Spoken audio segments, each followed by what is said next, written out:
দিন পর পর স্কুলে অনুষ্ঠান দিয়ে পোলাপানের পড়ালেখা নষ্ট করা, কিছুদিন পর পর ছাত্রছাত্রীদের নিয়ে ঘুরতে যাওয়া, সপ্তাহে 2 দিন বন্ধ হওয়া, করোনার সময় 2টা বছর স্কুল বন্ধ হওয়া, সেখানে পড়ালেখার কোনো সমস্যা হয় নাই।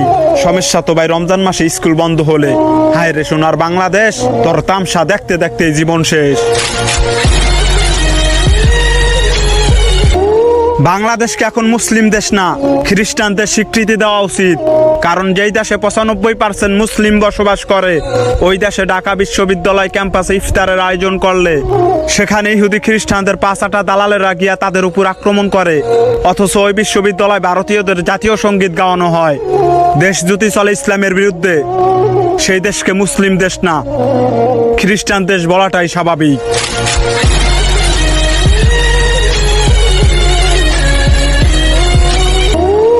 একদিকে পুড়ে যায় মানুষ, অন্যদিকে কনসার্ট দিয়ে বস্তির ছেলেমেয়েরা আকাশে উড়ায় ফানুস। ওয়াজের বিরুদ্ধে কথা বলতে পারলেও এইসবের বিরুদ্ধে কেউ কথা বলতে পারে না, কারণ দেশের মানুষের গায়ে লেগেছে ইহুদি খ্রিস্টানদের বাতাস, অথচ সেই দেশে 95% মুসলিম করে বসবাস। গরিবের রক্ত চুষে খেয়ে এমপি মন্ত্রীরা লক্ষ কোটি টাকা দিয়ে গাড়ি কিনলেও তাদের দিতে হয় না 1 টাকা ব্যয়। পবিত্র মাহে রমজানে রোজাদাররা খেজুর দিয়ে ইফতার করবে, সেখানে 1 কেজি খেজুর কিনলেই আপনাকে দিতে হবে 208 টাকা ব্যয়।